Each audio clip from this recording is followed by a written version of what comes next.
Welcome to my channel. My name is Jessica and I will be sharing what books I've read in January of this year, 2026. I've never done one of these videos before, so forgive me if I'm all over the place.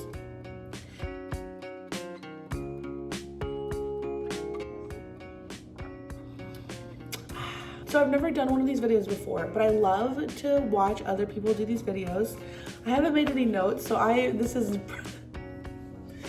a little nervous. I wanted to make one now. I know it's only been a month. I know it's only February, but I wanted to talk about all the books that I've read in January. I wanted to do one this early in on the year because I like watching these videos that other people make, but I also don't like watching it for 25 minutes. I'd rather watch a video for like 8 to 10 minutes about books. So that's what I'm gonna do. So the very first book that I read in this year, what? Drum roll, please. Just kidding, it's probably in my thumbnail, so it's not really a surprise. The first book that I read was The Silent Patient. So for those who don't know what The Silent Patient is, I'm gonna read the synopsis. As you guys know, I work nights, and so having a Kindle is literally the best thing ever, because once I do all my stuff and I'm like, it's 2 o'clock in the morning, everyone's sleeping, there's nothing for me to do. It's so great to be able to read.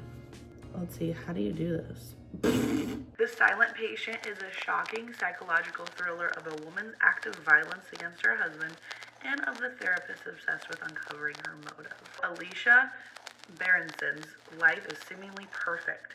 A famous painter married to an in-demand fashion photographer, she lives in a grand house with big windows overlooking a park in one of London's most desirable areas.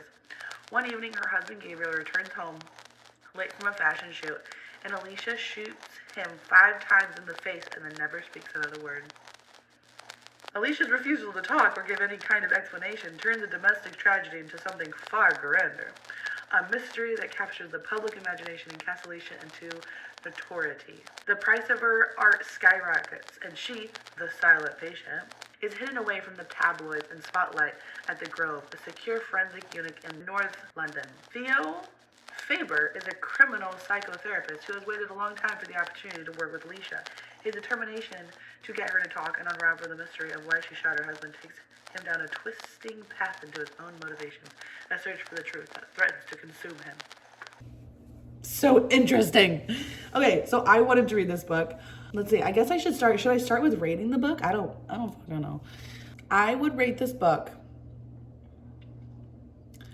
Let's see, I should probably write things after I read a book so I remember. I think I rated this book 3 out of 5.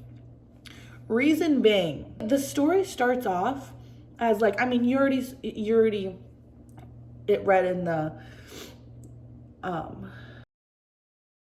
synopsis. That's the word I was trying to think of. I knew it started with an S.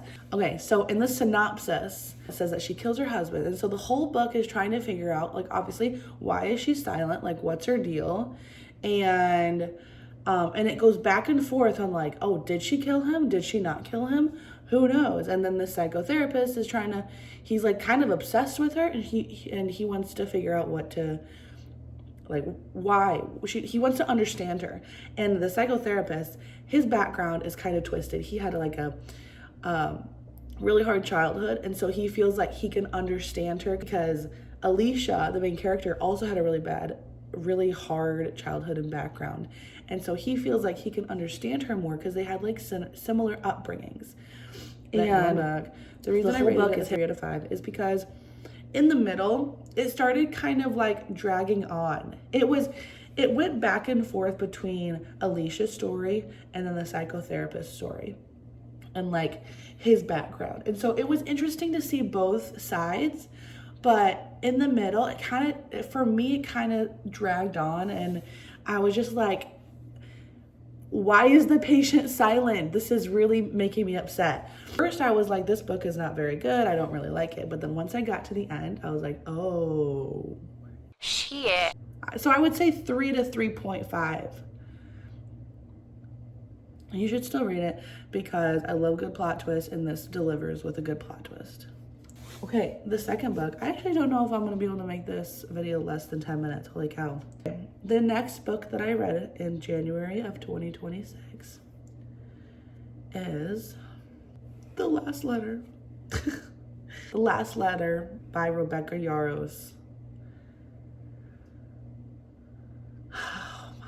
I would rate it a 4.5 out of 5. Only reason being is that it was an extremely sad book, and I still think about it to this day.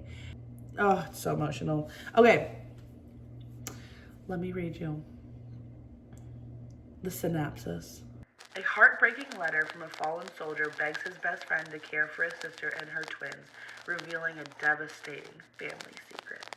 Beckett, if you're reading this, well, you know the last letter drill. You made it. I didn't. Get off the guilt train, because I know if there was any chance you could have saved me, you would have. I need one thing from you. Get out of the army and get to Telluride.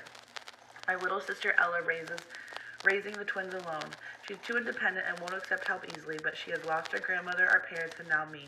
It's too much for anyone to endure. It's not fair. And here's the kicker. There's something else you don't know that's tearing her family apart. She's going to need help.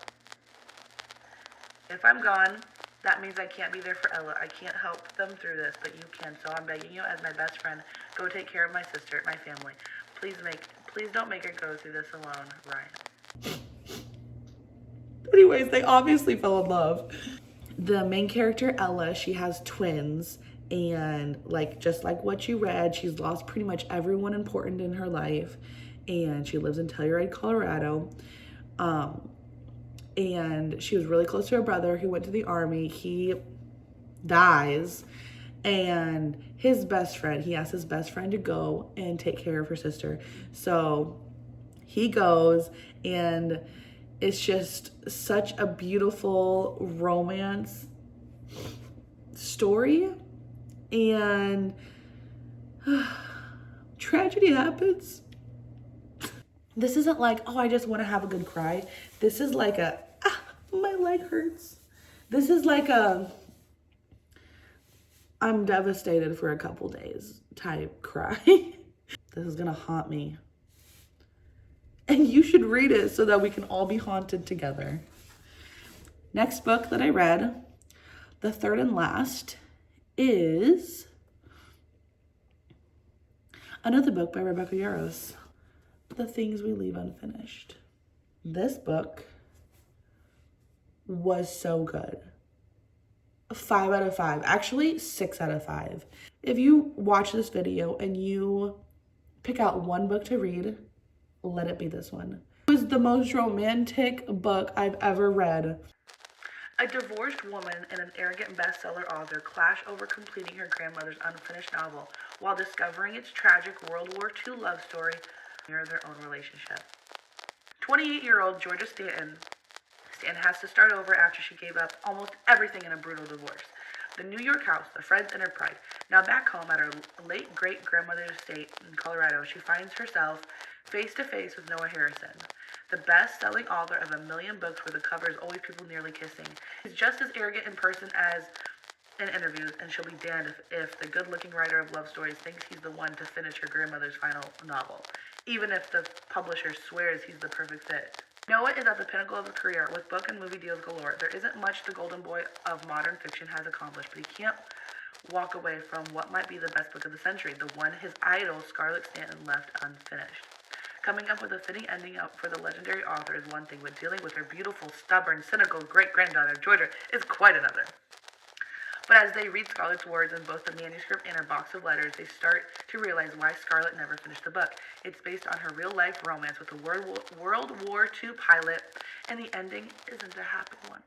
Georgia knows all too well that love never works out, and while the chemistry and connection between her and Noah is undeniable, she's as determined as ever to learn from her great-grandmother's mistake, even if it means destroying Noah's career. Told in alternating timelines, which I always like, because when you go back from 2 different timelines, it always keeps me engaged, because they always leave on like a little cliffhanger, and then you go back to a different timeline, and you're like, are you kidding me? And then you go back to the timeline that you don't like as much, and then they leave you on a little cliffhanger, and then you're thrown back to the other timeline, and you're just like, You have to read it, okay? If you do anything this year, book-wise, read this book. As I just read, it's not a happy ending, but at the same time, it is a happy ending. It's so weird. Like, you're sad, but it's such a beautiful written story, and it sucks you in.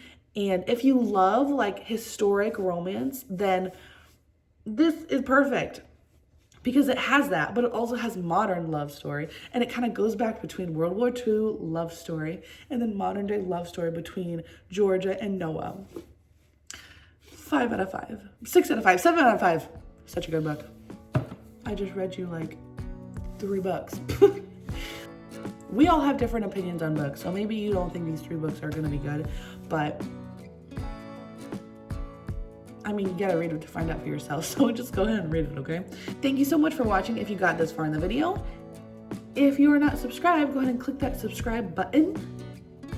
I'm trying to get to 100 subscribers by February 25. That's in a couple weeks, okay? So help a girl out. Go and click that subscribe button, and I will see you on Sunday. Love you guys. Hope you have a fantastic day. Stay warm out there if you live in the cold like I do.